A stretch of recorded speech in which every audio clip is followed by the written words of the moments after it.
How to change only Instagram profile picture, not Facebook. Hi everyone, welcome to the channel. This is Rose, and without further ado, let's dive right into the video. First, launch Instagram app on your device. Log into your account. Tap profile icon at bottom right corner of the screen and go ahead and open your profile feed. Tap three-line menu icon at top right corner and on the settings and activity section, tap account center under your account of Meta.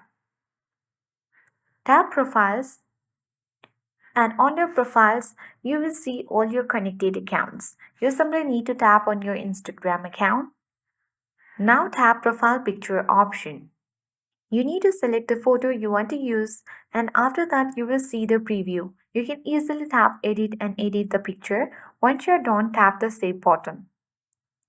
Now your Instagram profile picture will be updated, but your Facebook profile picture will remain unchanged.